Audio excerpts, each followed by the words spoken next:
Şerife'nin örgü dünyasına hoş geldiniz. Bugün tığ ile yapılan oldukça şık görünen bir örgü modeli göstermek istiyorum. 3 milim kalınlığında tığ kullanıyorum. 2 renk ip kullanıyorum. Şimdi hemen örgüme başlamak istiyorum. Örgümü önce zincir çekerek başlıyorum. Kullanacağınız yerin ölçüsüne göre zincir çekerek örgüye başlamanız gerekiyor. Çok ince tığ kullanmayın. Böyle kabarık puf puf bir örgü modeli elde edebilirsiniz.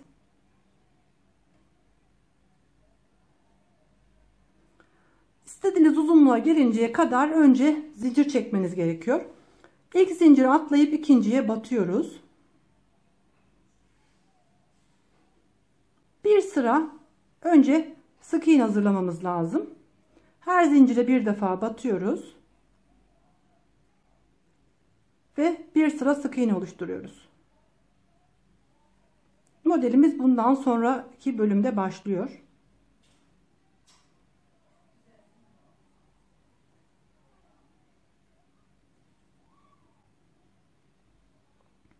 Her renk bir sıradan oluşuyor. Sadece başlangıca özel bu rengi 2 sıra olarak kullanıyorum. Örgümüzün iki tarafı da farklı görünüme sahip. Renkleri ve modeli aynı görünse de renkleri farklı görünüme sahip. Bir sıra bu şekilde sık iğne olarak hazırladım. Örgümü çeviriyorum. Hemen burada ilk başlangıca batıyorum. Bir ilmek alıyorum. Bir sonraki sık iğnenin tepesine batarak bir ilmek daha alıyorum. Üçünü bir kere de kapatıyorum. En son sık iğnenin dibine bir kez batıyorum. Sonraki yere bir tane batarak 3 ilmeğimi bir kere de kapatıyorum. Önce en son battığım yere bir kez daha batıyorum. Hemen yanına giriyorum ve bir kere de kapatıyorum. Bu şekilde en son sık iğnenin olduğu yere bir kez daha batıyoruz. Hemen yanına geçiyoruz. İlmeklerimizi bir defa da kapatıyoruz.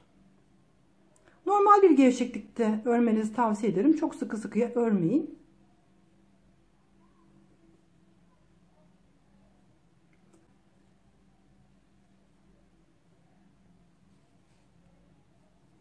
Önce en son girmiş olduğumuz yerden bir ilmek alıyoruz.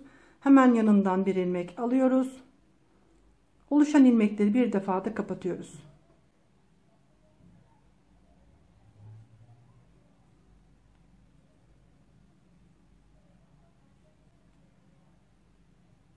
Son kez önce en son girdiğim yere giriyorum. Bitiş yerine giriyorum. İlmeklerimi bir defa da kapatıyorum. Buranın bitişini sağlamak için aynı en son bölüme bir kez daha batarak sık iğne ile kapatıyorum. Şimdi burada modelimizin ilk sırasını oluşturduk. Örgümü çeviriyorum ve renk değiştiriyorum.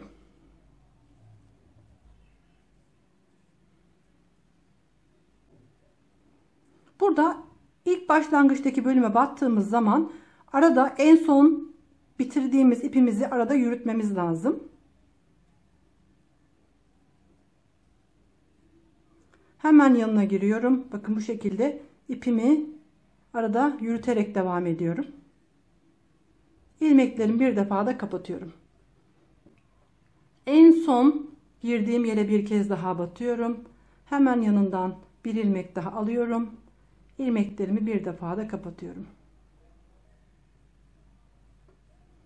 Bu sırada ipimiz arada yürütülmekte. En son girdiğimiz yere girince bakın ipimizi de arada topluyoruz. Yürütüyoruz. Hemen yanına girdiğimiz zaman da ipimiz aynı şekilde arada devam ediyor. İlmeklerimi bir defa da kapatıyorum. En son girdiğim yerden bir ilmek alıyorum. Hemen yanından bir ilmek alıyorum. İlmeklerimi bir defa da kapatıyorum. Çok kolay yürüyen, hemen çabucak örülen bir model. İpimizi arada ilerlettiğimiz için de herhangi bir kopartma söz konusu değil. Bütün olarak devam eden bir model.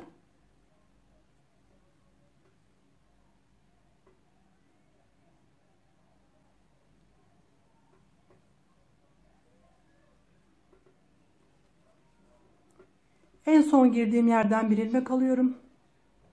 Hemen yanından bir ilmek alarak bir defa da kapatıyorum. Son kez aynı işlemi yapıyorum.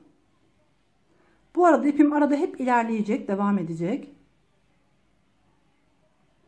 En son kapanışımı aynı yere bir adet sık iğne yaparak tamamlıyorum. Örgümü çevirdiğim zaman rengimi değiştiriyorum. Diğer rengime geçiş yapıyorum. Bu defa aynı şekilde son sırayı yaptığım ipimi arada ilerletiyorum. İlk başlangıç bölümüne girerek bir ilmek alıyorum. Hemen yanına girerek bir ilmek alıyorum. Üçünü bir defa da kapatıyorum. Tekrar aynı şekilde en son girdiğim yerden bir ilmek alıyorum. Hemen yanından bir ilmek alıyorum. Hepsini bir defa da kapatıyorum.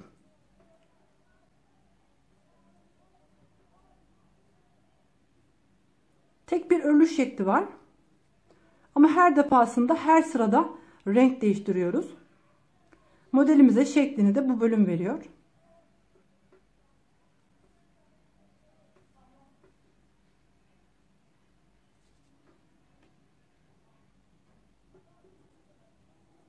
Aynı şekilde devam ediyorum. Şöyle ipimi arkaya alayım. Görüşünüzü engellemesin.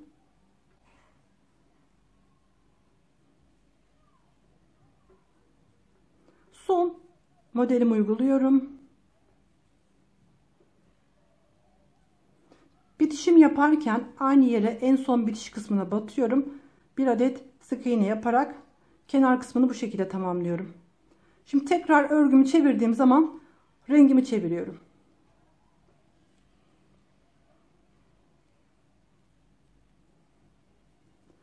İşimin bittiği rengi de burada ipimi de arada ilerletiyorum. İlk boşluğa batıyorum. Bir ilmek alıyorum. Hemen yanına girerek bir ilmek daha alıyorum. Hepsini bir defa da kapatıyorum. Tekrar aynı şekilde en son battığım yerden bir ilmek alıyorum. Hemen yanından bir ilmek alıyorum. Bir defa da kapatıyorum. Bu sırada arada ipimizi ilerleterek devam ediyoruz.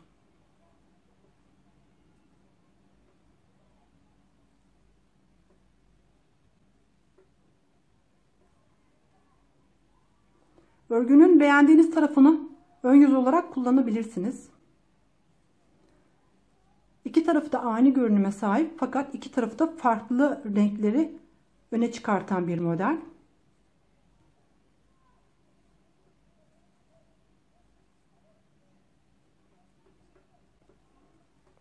Sıramın sonuna geliyorum ve modelimi de bu şekilde bitiriyorum.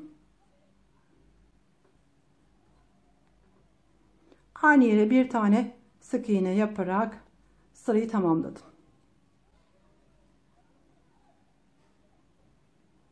Modelimiz ilerlediği zaman iki tarafı da farklı bir görünüme sahip oluyor. Bakın bu tarafı burada pembe renk öne çıkarken bu tarafta grili modeller öne çıkıyor.